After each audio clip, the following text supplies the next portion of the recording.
اور جو سلاختیں بچ جاتی ہیں یعنی اس کے جو انتڑیاں وغیرہ سرا وغیرہ، اس کو آپ ایک کاٹن کے کپڑے میں باندھ کے، کوئی ابالنے کی ضرورت نہیں ہے، ایسے کا ایسے ہی باندھ کے اپنے فارم کے 3-4 جگہوں پہ لٹکا دیں، تو باہر سے یہ جو بیماری ہے وبا، یہ آپ کے فارم تک نہیں پہنچے گی۔ اور اگر خدا نخواستہ یہ بیماری جانور کو لگ گئی ہے تو پھر مچھلی کا ایک یہ جو سلاختیں ہیں اس کو ابالیں، یہ جو پانی ہے یہ جانور کو پلائیں، اور اس کے ساتھ ساتھ اس کے جانور کے اوپر چھڑکاؤ بھی کریں، اور جہاں پہ زخم وغیرہ ہے پاؤں کے پہ وہاں پہ بھی چھڑکیں۔ اس کے بعد اب آتے ہیں کہ اس کا دیسی علاج، تو مکھن جو ہے یہ آپ اس کے اوپر لگائیں، اس کے منہ کے اندر لگائیں تاکہ وہ چھالے نرم رہیں، اور اس کے بعد جو اس کے پاؤں ہیں اس کو ڈیٹول سے دھوئیں، ڈیٹول سے دھونے کے بعد اس کے اوپر پائیوڈین لگائیں، اور جانور کو جو نیچے جگہ ہے وہ بالکل خشک ہونی چاہیے، اور بارش کی وجہ سے یا اس طرح پانی اگر کھڑا ہے یا کوئی بھی گیلی جگہ ہے اس گیلی جگہ سے محفوظ رکھیں۔ اور جانور جو اس بیماری سے مر جاتے ہیں، یہ بیماری جو ہے اس کا آپ ٹریٹمنٹ کریں گے یہ ٹھیک ہو جائے گا، اور پھر بھی دوستوں نے کہا ہے کہ جانور مر جاتے ہیں، اس کی وجہ یہ بیماری نہیں ہے، اس کی وجہ یہ ہے کہ جانور بہت زیادہ کمزور ہو جاتے ہیں، وہ کھانا پینا بند کر دیتے ہیں، تو اس کے لیے ضروری ہے کہ آپ ان کو ایک تو وٹامن AD3E کا انجیکشن لگوائیں، ویکسین آپ نے آلریڈی کروا دی ہے، اور اس کے ساتھ ساتھ اس کو گندم کے آٹے کا دودھیا پلائیں، اس طرح پیڑا وغیرہ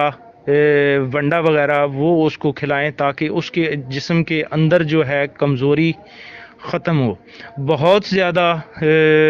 ٹھوس غذا نہیں کھلانی، اس کو سبز چارہ کھلانا ہے تاکہ وہ آرام سے کھا لے۔ اگر نہیں کھا پا رہا تو آپ اس کے ساتھ تھوڑی شفقت برتیں، اور اس کو آپ لازمی یہ جو دودھ کا بتایا ہے دودھیا، گندم کا دودھیا، یہ لازمی پلائیں اس کو۔ ایک تو اس کا جگر ٹھنڈا ہو جائے گا، اور اس کے اندر جسم کے اندر جو گرمی ہے وہ ختم ہو جائے گی، اور دوسرا اس کی گندم میں بہت طاقت ہے، وہ اس کی جسمانی کمزوری کو ختم کر دے گا، اور انشاءاللہ 10-15 دنوں کے اندر اندر یہ بیماری جو ہے یہ ختم ہو جاتی ہے۔ اس میں جانور کی کیئر تھوڑی زیادہ کرنی پڑتی ہے۔ اچھا، گندم کے دودھیے کے بارے میں آپ کو تفصیل سے تھوڑا سا بتا دوں کہ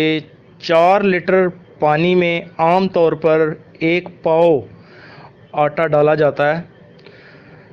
یہ گرمیوں میں جانور کو دودھیا پلانے کے لیے۔ تو یہاں پہ 4 لیٹر پانی میں آپ نے 1 کلو آٹا ڈالنا ہے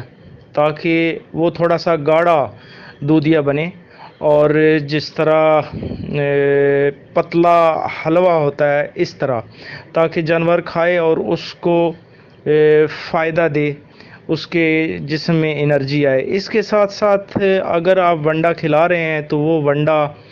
آٹے میں مکس کر کے پیڑا بنا کے اس کو کھلائیں۔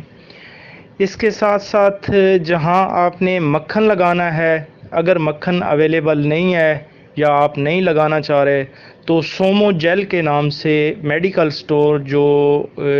عام میڈیکل سٹور ہیں، یہاں سے آپ کو ایک ٹیوب ملے گی سومو جیل کے نام سے، وہ جانور کے منہ کے اندر لگائیں تو اس سے کافی حد تک افاقہ ہو جائے گا۔ اپنے جانوروں کی بہت زیادہ کیئر کیجیے گا، اور اس کے ساتھ ساتھ اس کے پاؤں کے اوپر اگر پائیوڈین نہیں لگانا چاہ رہے تو پنکی سپرے جو ہے وہ کریں، اس سے بھی زخم کافی حد تک ٹھیک ہو جاتے ہیں۔ تو دعاؤں میں یاد رکھیے گا۔ میری نیکسٹ ویڈیو جو آ رہی ہے وہ گل گھوٹو کے متعلق ہے، تو وہ بھی ضرور دیکھیے گا۔ فی امان اللہ۔